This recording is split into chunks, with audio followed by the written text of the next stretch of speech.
दोस्तों, मुझे पता है आप सब लॉकडाउन में बोर हो रहे हैं, तो मैं आपकी बोरियत दूर करने के लिए लाया हूँ hello app, India's leading social media platform. Hello app पे आपको मिलेंगे trending news, funny, educational, cooking, dance और भी बहुत सारे वीडियोस। इसके अलावा latest updates of your favourite celebrities. तो देर किस बात की है, अभी डाउनलोड करो हेलो ऐप और करें अपनी बोरियत का खात्मा।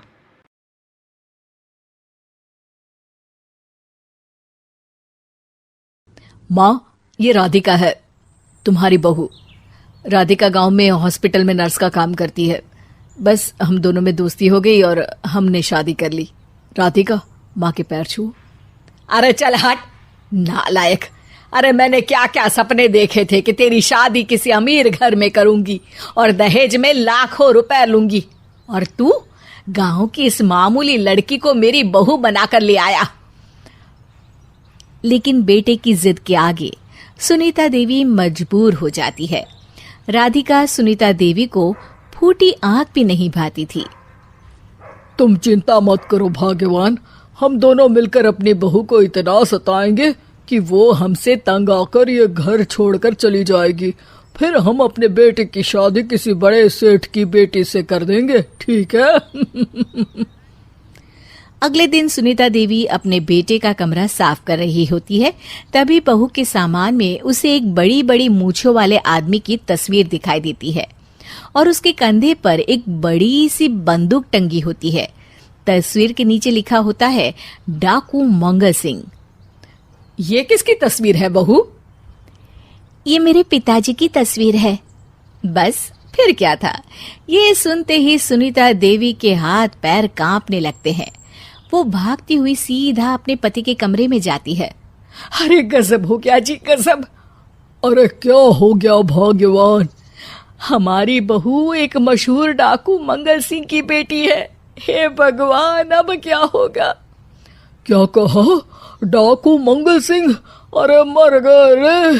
सुना है वो तो बड़ा ही खतरनाक डाकू है, मारता ज्यादा है गिनता कम है। लोग पुलिस वाले भी उसके नाम से कांपते हैं। अरे सुना है वो तो हर हफ्ते 2-4 लोगों का ऊपर का टिकट कटवा ही देता है। हे भगवान, अब हम क्या करेंगे? ये हमारे नालायक बेटे ने कैसी मुसीबत हमारे गले बांध दी। हाँ वो तो है, अगर हमने बहू को जरा भी तकलीफ दी तो उसका बाप मंगल सिंह हमें गोली से उड़ा देगा। अब जो मैं कहता हूँ उसे ध्यान से सुनो। तुम बहू से बिल्कुल घर के काम मत करवाना, और ध्यान रहे उसे किसी प्रकार की तकलीफ नहीं होनी चाहिए, समझ गई ना? और ऐसा ही होता है। अगले दिन सुनीता देवी रसोई में खाना बना रही होती है कि तभी, ये क्या माँ जी, मेरे रहते आप खाना बना रही हैं? चलिए हटिए, मैं खाना बना देती हूँ। अरे नहीं नहीं बहू, तू यहाँ क्यों आ गई? जा तू अपने कमरे में जाकर आराम कर, मैं खाना बना लूंगी। सुनीता देवी जिद करके राधिका को भेज देती है। फिर एक दिन, अरे फर्श पर कितनी धूल जमी है, माँ जी देखेंगी तो नाराज हो जाएंगी, मैं अभी यहाँ पोछा लगा देती हूँ।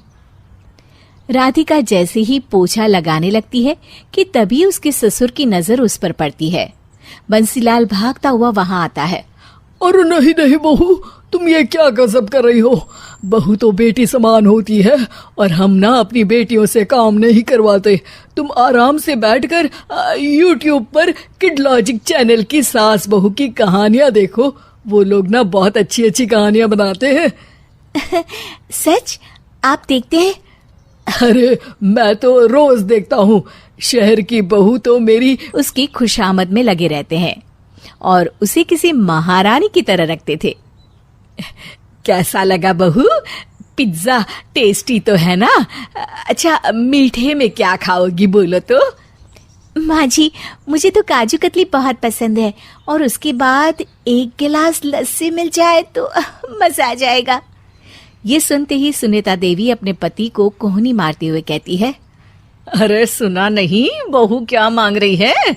जल्दी से भागकर बाजार जाइए और सब खरीद कर ले आइए। हाँ हाँ भाग्यवान, अभी जाता हूँ। राधिका की तो 5 उंगलियां घी में थी। वो तो अपने ससुराल में मजे कर रही थी। दूसरी तरफ राधिका की सास उसके लिए कभी नई साड़ी खरीद लाती तो कभी उसके लिए नए गहने बनवा देती। फिर एक दिन डाकू मंगल सिंह अपनी बेटी राधिका से मिलने अपने आदमियों के साथ आता है। उन सबको देखते ही राधिका के सास ससुर डर के मारे कांपने लगते हैं। मर गया रे, डाकू मंगल सिंह तो सच में कितना डरावना दिखता है, ऊपर से इतनी बड़ी बंदूक लेकर घूमता है।